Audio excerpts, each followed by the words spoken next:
नमस्कार, मैं ज्योति श्रीवास्तव। आप देख रहे हैं सी न्यूज भारत। रांची के पंडरा थाना क्षेत्र स्थित मुस्लिम बस्ती से भय दोहन और जमीन हड़पने की कोशिश का एक गंभीर मामला सामने आया है।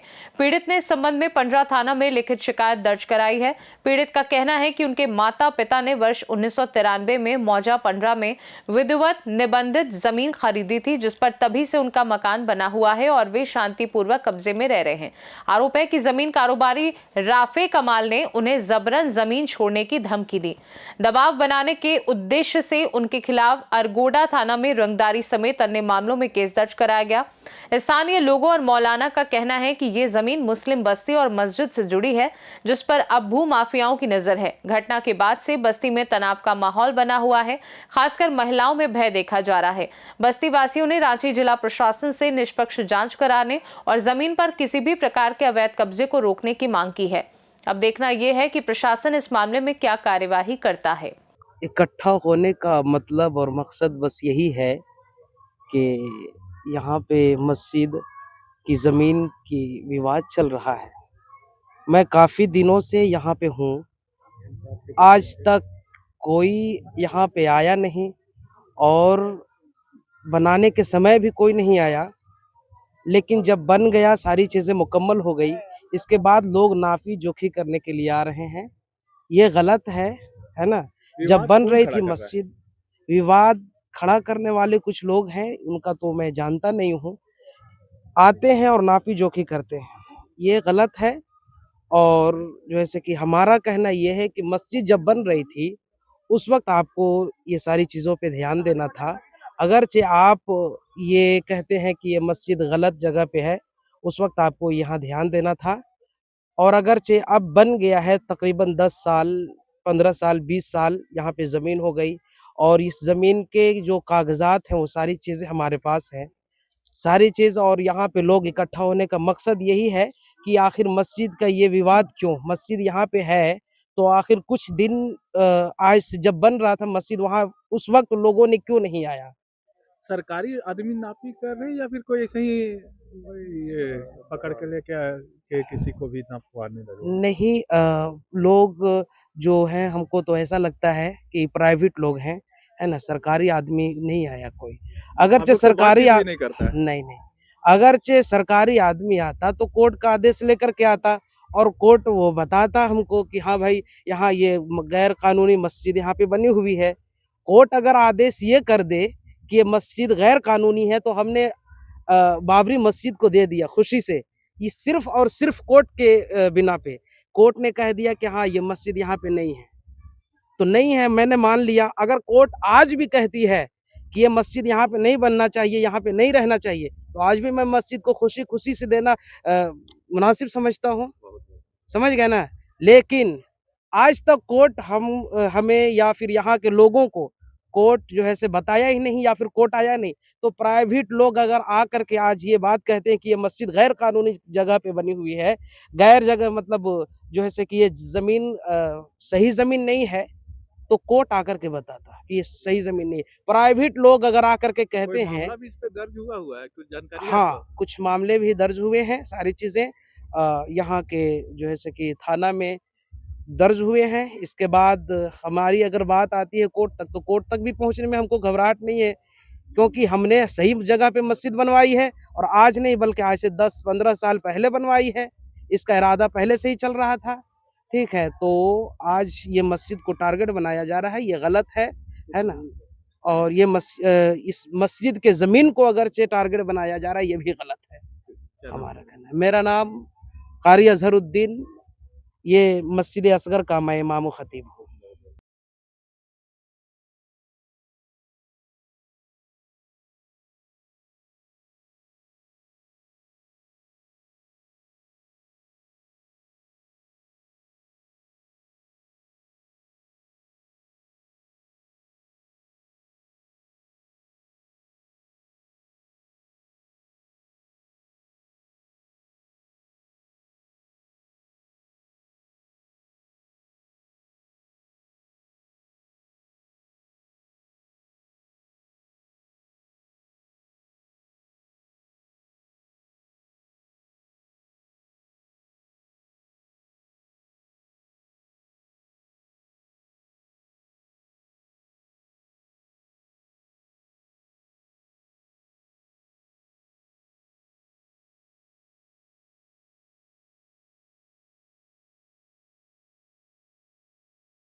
का, है ना, एसपी डीएसपी और जितने भी प्रशासन है सभी से रिक्वेस्ट है कि हम सभी लोगों का परेशानी को समझे और हमारे घर को बचाने की कोशिश करें, क्योंकि ये हमारा जमीन का सारा डॉक्यूमेंट्स है और यहाँ पे हम लोग का कोई भी तस्करी से रिलेटेड कुछ भी नहीं, ओरिजिनल पेपर सारा हमारे पास है, ठीक है ना। और दलाल से हम लोग को बचाया जाए, राफे कमाल से, खास करके राफे कमाल ही सामने आ रहे हैं, हम लोग उन्हीं को जान रहे हैं और वही हम लोग को परेशान कर रहे हैं हमेशा, पिस्टल के सही, चाहे वो जेंट्स बाउंसर हो चाहे लेडी बाउंसर है, चाहे वो अपने साथ जितने भी लोग लेके आते हैं वो हमेशा हम लोग को टॉर्चर करते हैं और परेशान करते हैं और गन वन लेके आते हैं। प्लीज कृपया करके हम लोग का परेशानी को समझे ताकि हम लोग का घर बच जाए, ठीक है, क्योंकि हम लोग का काम भी है, हम लोग पढ़ने लिखने वाले स्टूडेंट भी हैं और हम लोग का रोजमर्रा का जिंदगी बहुत ज्यादा हाई फाई वाला नहीं है, हम लोग काम करेंगे तभी हम लोग का जिंदगी चलेगा। तो इस चीज को मद्देनजर रखते हुए हमारे सारे परेशानियों को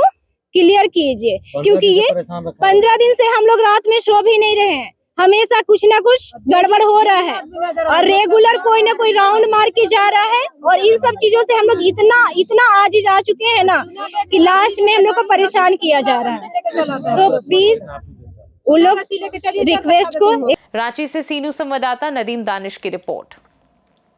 जाहिर है ये मामला केवल एक परिवार की जमीन से जुड़ा नहीं है, बल्कि ये कानून, इंसाफ और आम नागरिक की सुरक्षा का सवाल बन चुका है। यदि वर्षों से कब्जे में रह रही निबंधित जमीन पर इस तरह दबाव और धमकी दी जा सकती है तो ये पूरे समाज के लिए चिंता का विषय है। अब निगाहें रांची जिला प्रशासन और पुलिस की कार्यवाही पर टिकी हैं।